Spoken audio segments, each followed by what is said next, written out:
आणि मेंढीपालन काय अवघड नाही आहे. मी कधी औषधं करतच नाही. प्रॉपर म्हणजे माझा पहिल्यापासूनच नियम आहे, औषध न करता ह्यांना बिना औषधाचं, बिना वॅक्सिनचं किंवा कुठलेही औषध न देता चांगल्या पद्धतीनं कसं राहतील.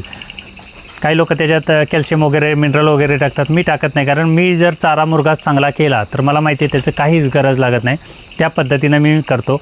आणि हे बघू शकता आता उभं राहिलं आहे, हे 3 पिल्लातली मादी आहे. ही जी आता उभी राहिली बघा, तिचं स्ट्रक्चर काय, तिची हेल्थ आहे. तर अशा काही सर्व माद्या होतात.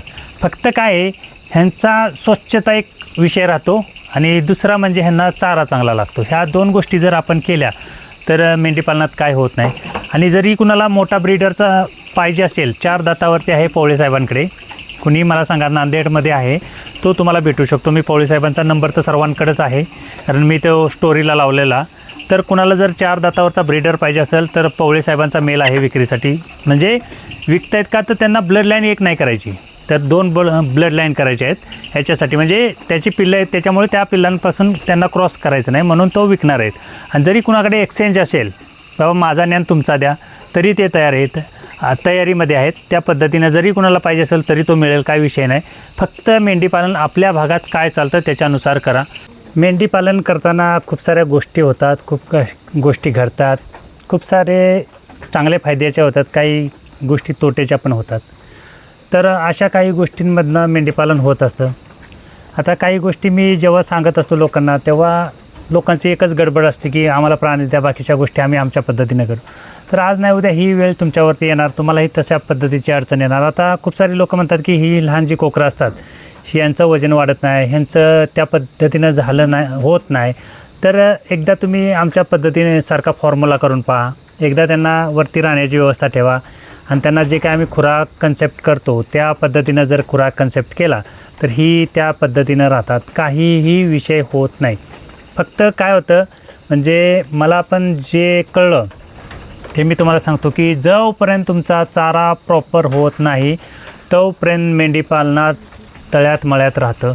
मागच्या वर्षी माझा चारा चांगला क्वालिटीचा होता, उत्तम होता, पाहिजे एवढा होता, मेंढरांना कोणताच त्रास नाही, काहीच प्रॉब्लेम आला नाही. आणि ह्या वर्षी जेवढा चाऱ्याचा कमी आहे, खूप सारा तोटा आहे, तर त्या पद्धतीनं होतात.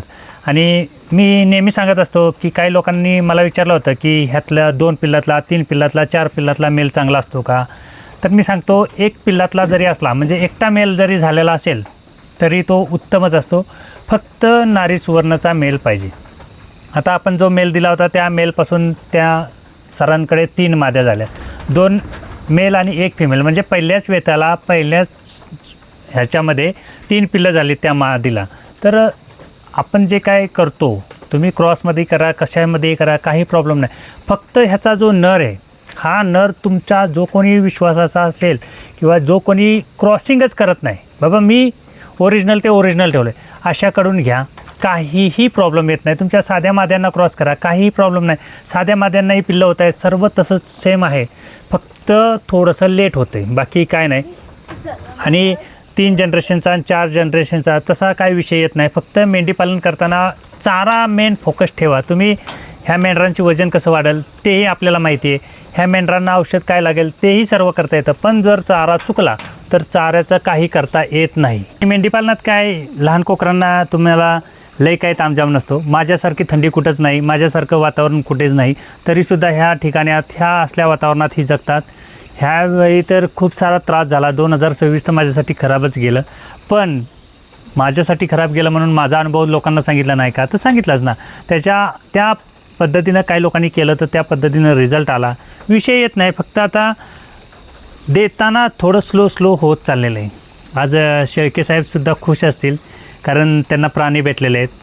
तर आपण जे शब्द देतो किंवा कमिटमेंट होती, थोडंसं मागे पुढे होते, म्हणजे मिळत नाही अशातली गोष्ट नाही, तर मिळतं, फक्त लेट होईल किंवा 1-2 महिने जास्त होतील, पण अशा पद्धतीनं होते. तर प्राणी हळूहळू सर्वांना मिळणार आहेत, देणार नाही का, तर देणारच आहे. पण काय होतं आहे की मेंढीपालनात आत्ता जसा ह्याचा ट्रेंड चालला आहे तसं तुम्ही फक्त नारी सुवर्णच्या मागे लागू नका. तर तुमच्याकडे विजापुरी मादे असतील तर ह्यातल्या नरानं क्रॉस करा. फक्त नर घेताना खात्रीशीर घ्या की बाबा हा नारी सुवर्णच आहे, किंवा एखाद्याचा फार्मवाला ओळखीचा असेल तुमचा, किंवा ह्या अमक्याकडे नर आहे, मग त्याचं तुम्ही व्हेरीफाय करा की बाबा हे क्वालिटीचं आहे का, किंवा हा प्युअर नारी सुवर्णाचंच आहे का. हा असं जर केलं तर तुमच्या होणाऱ्या जनरेशनपासून तुमच्याकडे पण ती पिल्लं होणार आहेत. आपल्याला काही कटिंग मार्केट करायचे, काय ब्रीडिंग मार्केट करायचं नाही, काय नाही. आणि त्या पद्धतीनं केलं तर काही विषय होत नाही. फक्त काय झालं की माझ्याकडे नारी सुवर्ण होतं म्हणून मी बाकीच्या मेंढ्यांबद्दल सांगू शकलो नाही. आता माझ्याकडे पण 2 माडग्या आहेत, अजून क्रॉस नाही केल्यानंतर मी तुम्हाला दाखवीन त्याचं काय होतं, कसं होतं, आणि त्याची पुढची जनरेशन काय होती हे मी दाखवीन तुम्हाला. कारण माझ्याकडे 2 ठेवल्यात आहे मी. तसेच 2 केंगुरी पण ठेवणार आहे, आणि त्या सर्वांचं एक सेपरेट कंपार्टमेंट ठेवणार आहे. आणि त्याच्यानंतर प्रत्येक मादीचं कसं जनरेशन होतं किंवा काय होतं ह्या सगळ्या गोष्टी मी दाखवेन तुम्हाला. काय होत नाही, फक्त काय होतं, चारा चुकला की हे सर्व मेंढी पालन चुकतं. आणि खुराक घालायचं की न घालायचं तो तुमचा प्रश्न असतो, खुराकाचा काय आमचा प्रश्न नसतो. किंवा मी सांगत नाही की खुराक घाला किंवा घालू नका, कारण जेवढा खर्च कमी होईल तेवढं मेंढी पालन चांगलं असतं हे मला माहिती झालं आहे. पण खुराक घालण्यापेक्षा माझं तर वैयक्तिक मत आहे, तुम्ही चाऱ्याची जी काही संकल्पना आहे ती चांगल्या पद्धतीनं करा, काही होत नाही. आणि ह्या लहान कोकरांना जे काय पद्धतीनं आम्ही खुराक भरवतो किंवा पहिल्यापासून जे काय ट्रेन करतो, तर आम्ही एक सिस्टम ठेवलेली, त्या सिस्टमप्रमाणे करतो. कारण आम्हाला ते माहीत झालेलं की ह्यांना कसं करावं लागतं, काय करावं लागतं.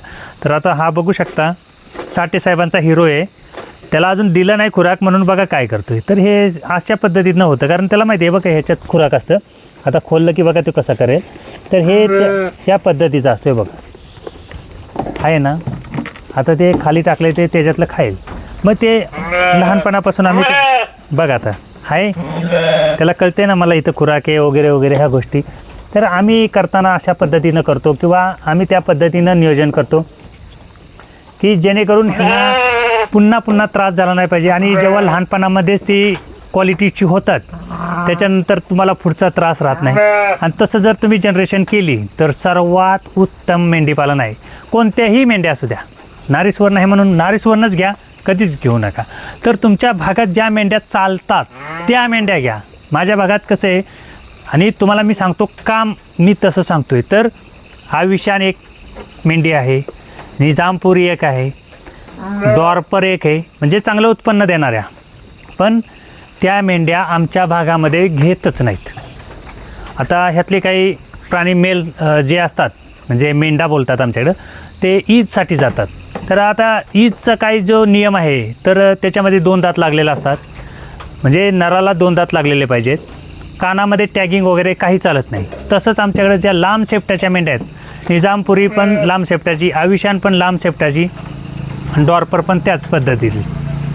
आणि जर शेपूट कट केलं तर तिथं केस येत नाहीत, आणि त्याच्यामुळं आमच्याकडे कोण घेत नाही. म्हणून आम्ही त्या मेंढ्या सांभाळलेल्या नाहीत. आणि जर काय तुमच्याकडे जर त्या चालत असतील किंवा त्यांचं मार्केट चांगलं असेल तर तुम्ही फक्त नर ह्यातला घ्या आणि त्यातल्या कुठल्याही सांभाळू शकता, काही हरकत नाही. फक्त काय झालं की माझ्याकडं मला जे मार्केट जवळ आहे ते मी मार्केट शोधलं ना.